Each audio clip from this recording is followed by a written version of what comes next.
ربنا انفعنا بما علمتنا رب علمنا الذي ينفعنا رب وفقنا ووفق أهلنا وقرابتي لنا في ديننا.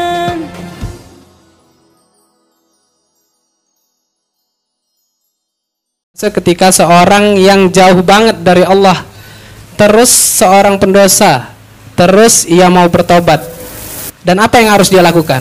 Nah, mungkin nih Ustaz, pertanyaannya orang pendosa yang udah jauh kali dari Allah, bagaimana tobatnya?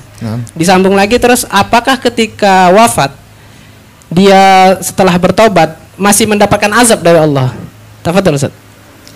Iya, yang kita ketahui dari apa yang telah dijelaskan oleh para ulama, bahwasanya taubat bagi seluruh umat muslim itu wajib ya, karena di setiap hari dianjurkan kepada umat muslim khususnya untuk beristighfar ya, dalam bertaubat, dalam arti Allah Subhanahu wa taala menerima taubat seorang hambanya, walaupun itu dia melakukan dosa besar sekalipun.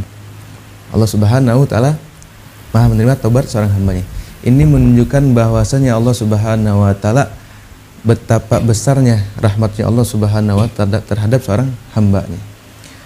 Pertanyaannya tadi, orang bertaubat dengan memperhatikan syarat-syarat sebelum dia bertaubat, yaitu dengan taubat sadiq, dengan sebenar-benarnya taubat kepada Allah Subhanahu wa taala dengan segala semua caranya, syarat-syaratnya, dengan niat ikhlas, dengan niat yang benar-benar buat bertaubat, meninggalkan segala apa yang telah dilakukan dengan dosa-dosa tersebut, maka insya Allah dengan niatnya, dengan yang benar bertaubat tersebut, Allah Subhanahu wa taala menerima taubatnya.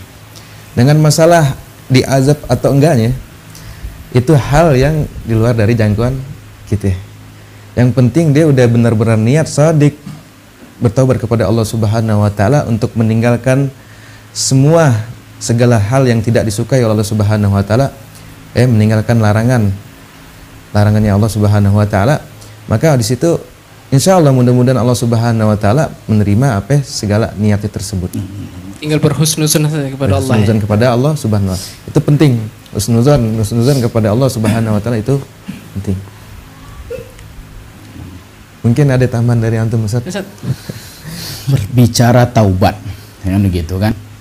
Kita lihat dari konteks pertanyaannya tadi ya, seorang pendosa, udah lama lah kita bilang begitu kan, dia melakukan dosa, lalu dia hendak bertaubat, maka mungkin titik kuncinya, apa perlu taubat itu?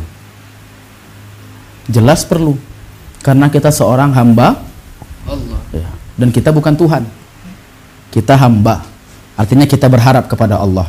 Dan Allah Subhanahu wa taala yuhibbut tawwabin.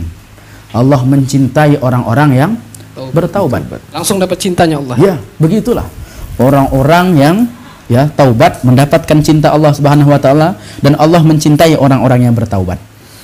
Nah, maka ulama pun ada menjelaskan ya, dan juga kalau kita lihat dari segi hadis pun ya banyak juga diantaranya hal-hal yang taubat.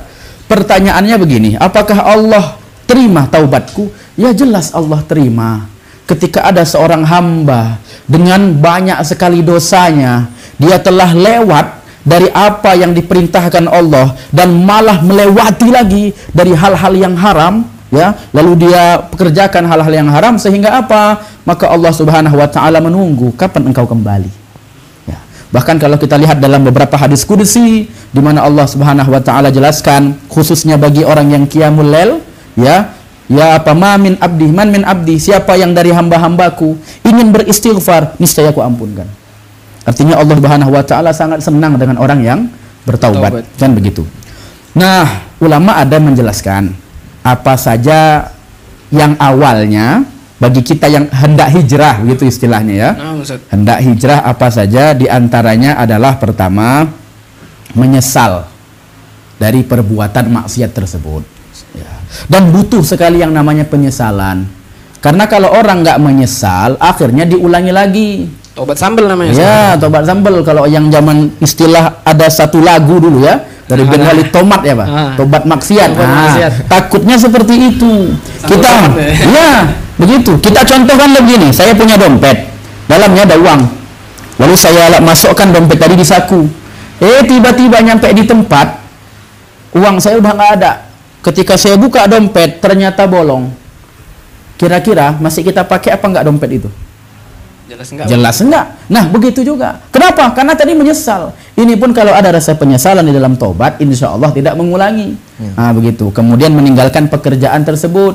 Ya, jangan lagi mengingat-ingat ya hal-hal yang pernah kita lakukan. Maksudnya jangan lagi ingat maksiat tersebut. Nah, begitu. Dan juga meninggalkannya secara totalitas. Nah, begitu.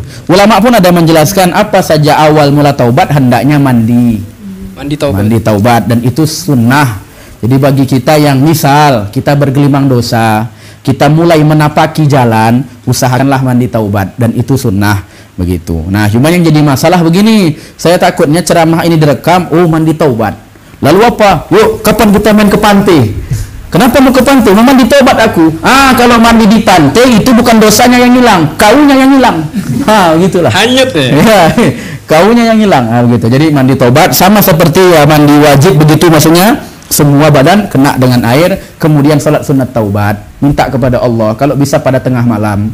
Bahkan kalau kita lihat, karena taubat ini kan masalah hati kan begitu.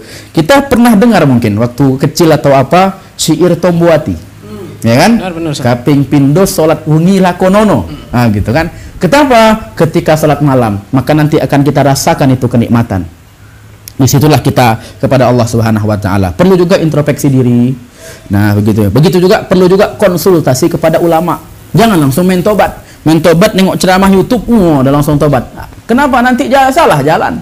Ya, itu takutnya. Jangan-jangan dia dari maksiat lalu tiba-tiba tobat lewat YouTube, ikut satu ceramah begitu atau satu aliran lain, bagus, cuman relnya tiba-tiba salah jalan. Jadi tambah parah ya. Iya, itu yang ditakuti. Jadi konsultasi kepada ulama, Ustadz saya penuh ini, apa yang saya lakukan? Maka nanti ulama pun akan memberikan jalan. Di mana dulu banyak sahabat datang kepada Nabi berikan jalan, dan terkadang jalan itu berbeda-beda.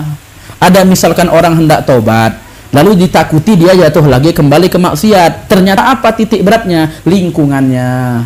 Maka solusinya adalah pindah ke lingkungan yang lebih baik. Begitu. Jadi artinya terkadang ada kemudian juga istighfar. Begitu, istighfar. Banyak ada orang datang kepada salah seorang ulama mempunyai satu masalah di mana rezekinya seret. Datang ulama ini dibilangnya istighfar. Ada salah seorang lagi datang kepada itu, kalau tidak salah yang saya dengar cerita waktu guru kita bersama dan juga guru Kiai Mufti Kiai Haji Abdullah Fakih. Datang 3 orang berbeda permasalahannya. Ada yang satu rezeki seret, ada yang satu tentang belum punya anak. Nah, kemudian disampaikan oleh beliau jawabannya istighfar. Maka orang kan nanya, permasalahannya beda, kok jawabannya istighfar? Amalnya sama. Ya, amalnya sama. Apa yang terjadi? Dikarenakan banyak dosa. Karena dosa itu menutupi hal-hal yang baik atau rezeki kita. Maka penebusnya dengan istighfar. Cuman istighfar itu perlu dari hati, enggak cuman pakai mulut. Sehingga apa kata Rabi'atul Adawiyah, istighfarun la yahtab bil istighfar. Jangan-jangan istighfar yang kita bacakan butuh istighfar lagi. Istighfarnya begitu. Kita mulut kita sambil istighfar, akal kita entah kemana-mana. Astagfirullahaladzim. Saya pernah tuh waktu satu masjid, saya pun nggak ngerti bacaan istighfarnya.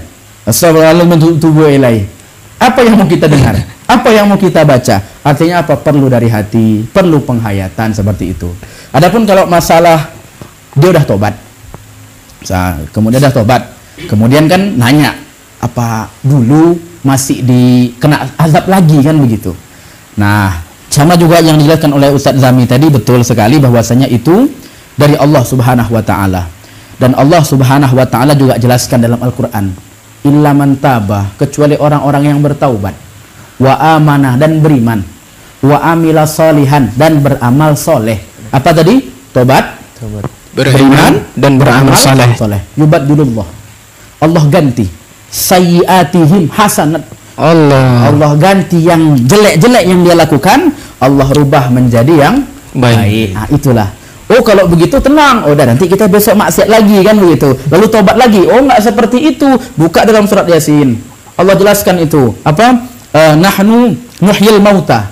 Kami yang menciptakan mati. Wa nahnu naktubu ma qad nahnu nuhyil mauta wa naktubu ma qaddamu wa asarahum.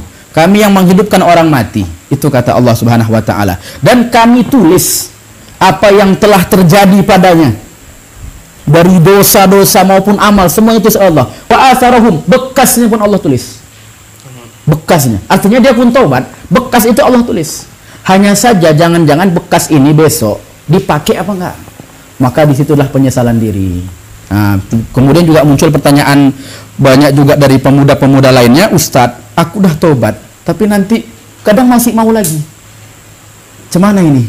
Kalah dengan nafsunya. Ya, dia tobat ini. Maka banyak ulama menjelaskan, di antaranya guru kita bersama Sayyidul Habib Umar bin Hafid, apa yang dijelaskan oleh ulama, la ta'jaz anit taubah. Jangan bosan untuk taubat. Walau rajak, walaupun kau ulangi alf marrah, 1000 kali hari itu.